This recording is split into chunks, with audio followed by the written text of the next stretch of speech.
గ్రంథంలో ఎటువంటి పాప ప్రస్తావన అన్నదాన్ని చెప్పబడ్డది, మరియు కొత్త నిబంధన గ్రంథం యొక్క మార్పులు ఏంటివి అన్నది మనం వింటూ ఉన్నాం. ఇక్కడ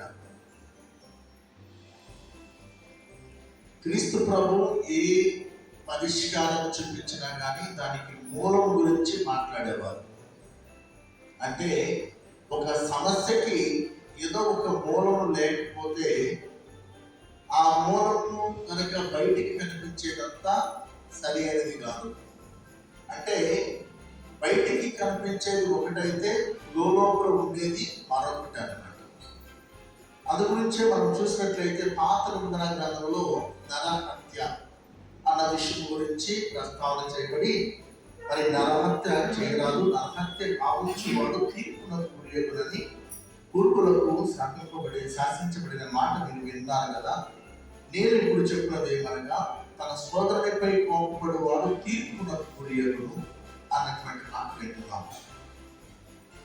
అంటే ఈ నరహత్య దాకా మనిషిని తీసుకువెళ్ళే విషయం ఏమిటి అంటే తన కోపము మనిషికి ఎంత హాని కలిగిస్తుంది అన్న విషయాన్ని మనకి చాలా వరకు తెలియకపోవచ్చు. కోపపడుతున్నాము, మనము తృప్తి చెందుతున్నాము.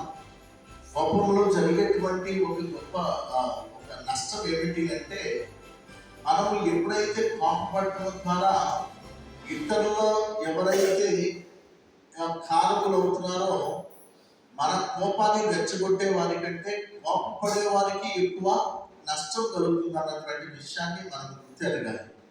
అందు గురించే కోపం అన్నది ఎదుటి వారి మీద నువ్వు కోపడ్డప్పుడు నువ్వు అరిసి ఏదో కోపడి ఒక తగాదుగా మిగిల్చి దాని తర్వాత వచ్చేటువంటి నష్టము ఎదుటి వారి కంటే కూడా నీకే ఎక్కువ నష్టం ఉంటుంది అన్న విషయాన్ని మరి మనకి ప్రభువు సూచిస్తూ ఉన్నాం.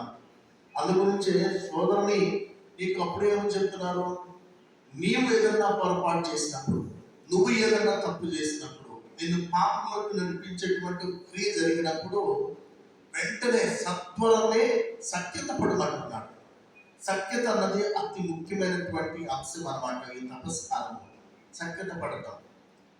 మనందరం ఏమనుకుంటామంటే, తరచుగా మనకున్నటువంటి అహంభావాల రీత్యా సఖ్యత పడటానికి ఎవ్వరికి ఇష్టం ఉండదు. మనందరం కూడా సఖ్యత పడకుండా ఉంటే నేను గెలిచాను అనుకుంటున్నాం. మనందరం కూడా ఎవరితో, భర్తతోనో, భార్యతోనో, పిల్లలతోనో, ఇతరులతోనో ఏదో జరిగిన దానికి మనము నేను బెట్టుగా ఉండటము, అది నేను గొప్పవాడిగా భావించబడుతున్నానేమనేటువంటి ఆలోచనతో మనం ఉంటున్నాం. కానీ ప్రభు అంటున్నాడు, ఎవరు ఎంత తొందరగా సత్వరమే సఖ్యత పడతారో అతడే తెలియగలవాడు అంటాడు. ఈ విషయాన్ని మనము చాలా వరకు అర్థం చేసుకోలేము. అర్థం చేసుకోవడానికి ప్రయత్నం చేసినా అర్థం కాదు. ఎందు గురించి అంటే, మనందరికీ ఉన్నటువంటి గొప్ప ఆలోచన ఏమిటి అంటే, అతడు తప్పు చేశాడు కాబట్టి మీరెందుకు సఖ్యత పడాలి? సఖ్యత పడగలిగిన వాడే మొట్టమొదటిగా తనకి ప్రశాంతతను సంపాదించుకునేవాడు అవుతాడు. సఖ్యత పడగలిగిన వాడే వెంటనే తనలో ఉన్నటువంటి ఆ కోపాన్ని ఒక నార్మల్సీకి, ఒక నార్మల్గా తీసుకురాగలిగిన వాడు అవుతాడు. లేకపోతే కోపం వల్ల ఉండేటువంటి అది మానసికమైన, శారీరకమైన, తర్వాత ఉత్తరాత్మకమైన, ఆధ్యాత్మికమైనటువంటి నష్టం కూడా భయంకరంగా కలిగిస్తుందన్న విషయాన్ని మనం ఇక్కడ గుర్తిరగాలి. అందు గురించి ప్రభు ఏమంటే, నీ ప్రతివాది నీవు త్రోవలో ఉండగానే అతనితో, అంటే ఎవరితో అయినా నీ సోదరునితో ఎంతవరకు ఉందంటే, నువ్వు తొందరగానే అతనితో సఖ్యత పడు.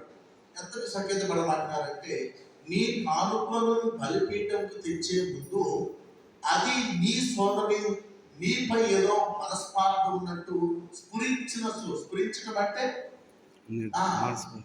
అది నీకు పెద్దగా స్ట్రైట్ అవసరం లేదు. స్ఫురించడం, స్పర్శ, జస్ట్ ఓకే, ఇది టచ్, ఓకే, ఇది స్పర్శ, ఓకే. స్ఫురించినచో, నీ మనసులో తట్టినచో వెంటనే వెళ్ళి సత్వరమే సఖ్యత పడటం అన్నటువంటి విషయము మనలో చాలా వాటికి ఉపయోగించిన విషయం. అందు గురించే మనము చాలా మందితో పలకుండా ఉండిపోతాం, చాలా మందితో కలిసి ఉండటానికి ఇష్టపడం. ఎంత వాటికంటే కొంతమంది కుటుంబాలలో భార్య భర్తలే కలుపుకోకుండా, కొంతమంది ఇద్దరు కలిసి ఉంటున్నా కానీ ఒకరు రోజు చూసుకుంటున్నా కానీ కనీసం మాట్లాడటానికి కూడా మనస్సు రాకుండా ఉంటుంది. అందు గురించి ప్రభు ఏమంటున్నాడు, నువ్వు మాట్లాడకుండా ఉన్నందుకు నీకు తప్పనిసరిగా శిక్ష అనేది ఉంటుందని చెప్తున్నాడు. ఎలాంటి శిక్ష అంటే, నీవు సత్వరమే తొందరపడి సిద్ధత పడ్డావు అంటే ప్రశాంతత, అతడు సఖ్యత పడ్డవాడు అతడు కాదు, నువ్వు సత్వరమే సఖ్యత పడ్డావు కాబట్టి నీకు మేలు జరిగింది. మేలు ఎవరిది? ఎంత తొందరగా సత్వరమే సఖ్యత పడతావో అతడు మేలు పొందినట్టు, అతడు దీవెన పొందినట్టు. ఈ విషయాన్ని నా చెప్పడానికి శిక్ష రూపంలో చెప్తూ ఉన్నాను. ఏమిటి? నువ్వు కనుక సఖ్యత పడలేదనుకో, దాని యొక్క ప్రతిఫలం ఏమిటంటే నువ్వు తప్పనిసరిగా శిక్ష అనుభవించవలసి వచ్చింది. ఆ శిక్ష నీ మీదకి వస్తుంది. అది రాకముందే నువ్వు ఎంత తొందరగా సఖ్యత పడతావో అంత దేవుని యొక్క కరుణను దేవునిలో పొందుతామనేసి మనం గ్రహించాలి. పితా పుత్ర పవిత్రాత్మ నామమున ఆమేన్. Thank you Jesus.